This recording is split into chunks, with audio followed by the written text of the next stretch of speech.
চাঁদপুরের হাইমচরে বাঙ্গির বাম্পার ফলন। অধিক পরিমাণে বাঙ্গি উৎপাদিত হওয়ায় হাইমচরের কৃষকেরা বাঙ্গি চাষে বেশ লাভবান হয়েছেন। কৃষকের মুখে দেখা গেছে স্বস্তির হাসি, একই সাথে কৃষকের ঘরে ঘরে বইছে উৎসবের আমেজ। আসসালামু আলাইকুম সবাইকে। আমি এখন দাঁড়িয়ে আছি চাঁদপুর হাইমচরের নয়ানীর একটি বিস্তীর্ণ বাঙ্গির মাঠে।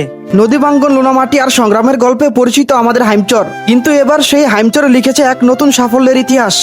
হাইমচরের ইতিহাসে এই বছর সবচেয়ে বেশি বাঙ্গি উৎপাদিত হয়েছে। মাঠ জুড়ে এখন সবুজ আর সবুজ, আর সেই সবুজের বুক জুড়ে হাসছে সোনালী ফসল বাঙ্গি। দিগন্ত জোড়া মাঠে যেদিকেই চোখ যায় সেদিকেই বাঙ্গির সমারোহ। মনে হচ্ছে যেন প্রকৃতি নিজেই সাজিয়েছে এক বিশাল সবুজ বাঙ্গির বাগান। হাইমচরের অনুকূল আবহাওয়া, উর্বর চরাঞ্চলের মাটি এবং কৃষকের অক্লান্ত পরিশ্রমে এবার বাঙ্গির ফলন হয়েছে প্রত্যাশার চেয়ে অনেক বেশি। এই বাম্পার ফলন হাইমচরের কৃষকদের মুখে ফুটিয়েছে স্বস্তির ও আনন্দের হাসি। কতটুকু জমিতে বাঙ্গি চাষ করেছেন? 300% জমিতে চাষ করছি। বাঙ্গির ফলন কেমন হয়েছে? আলহামদুলিল্লাহ অনেক ভালো হয়েছে। অন্যান্য বছরের তুলনায় এবার বাঙ্গির ফলন কেমন হয়েছে? আগের বছর তো ফলন ভালো হয়েছে। এবার হাইমচরের অধিকাংশ কৃষকই বাঙ্গি চাষে আগ্রহী হয়ে উঠেছেন। কেউ 200% জমিতে, কেউ 300% জমিতে, কেউ 400% জমিতে নিজের সুবিধা মতো বাঙ্গি চাষ করেছেন। আগের বছরের তুলনায় এই বছর বাঙ্গির ফলন কয়েক গুণ বেশি হয়েছে। ফলন ভালো হয় কৃষক এবং কৃষক পরিবার অত্যন্ত আনন্দিত। বাজারে বাঙ্গির চাহিদা কেমন? খুব ভালো আছে। অন্য বছরের তো পাইকার আইতে আছে, নিতে আছে, কিনতে আছে।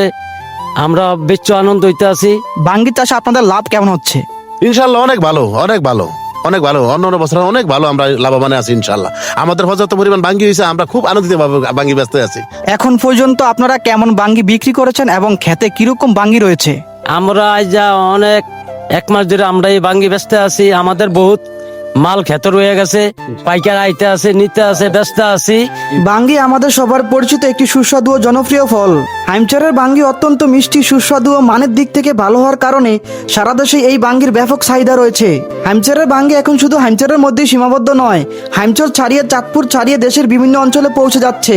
বাজারে বাঙ্গির ব্যাপক চাহিদা এবং ভালো দাম পাওয়ায় কৃষকরা এবার বেশ লাভবান হচ্ছেন। বাঙ্গি বিক্রি করা নিয়েও তাদের তেমন কোনো সমস্যায় পড়তে হচ্ছে না। এখন পর্যন্ত তারা কয়েক লাখ টাকার বাঙ্গি বিক্রি করেছেন এবং খেতে এখনো পর্যাপ্ত পরিমাণে বাঙ্গি রয়েছে। আপনারা এই বাঙ্গিগুলো কোথায় কিভাবে বিক্রি করেন? আমরা এই বাঙ্গিগুলি বাজারে নিয়ে বিক্রি করি। বাজারে নিয়ে বিক্রি করার পর আমাদের এই দূর থেকে আমাদের বাংলা বাজার ভাইকার আসে। সাঙ্গাসর থেকে আসে, রামগঞ্জ থেকে আসে, মতলব থেকে আসে, এরপরে নোয়াখালী থেকে আসে, কুমিল্লা থেকে আসে, বা বিভিন্ন ঢাকার কারণ বাজারের মোকামের ভাইকারও আমার থেকে মার্কেট না নেয়। এক কথায় বলা যায়, হাইমচর উপজেলার বাঙ্গি এখন সারা বাংলাদেশ জুড়ে জনপ্রিয় হয়ে উঠেছে। বাঙ্গি শুধু স্বাদের জন্য নয়, পুষ্টি গুণেও ভরপুর। বাঙ্গির প্রায় 90%ই পানি, যা গরমে দেহ ঠান্ডা রাখে এবং পানির ঘাটতি পূরণ করে। বাঙ্গিতে থাকা পটাশিয়াম রক্তচাপ নিয়ন্ত্রণ করে এবং হৃদযন্ত্র সুস্থ রাখে। বাঙ্গিতে রয়েছে ভিটামিন এ এবং সি, যা চোখের দৃষ্টিশক্তি ভালো রাখে এবং ত্বক সতেজ ও উজ্জ্বল রাখে। এই বাঙ্গির ক্ষেত শুধুমাত্র একটি ফসলের ক্ষেত নয়, এটি হাইমচরের এক একটি পরিবারের স্বপ্ন।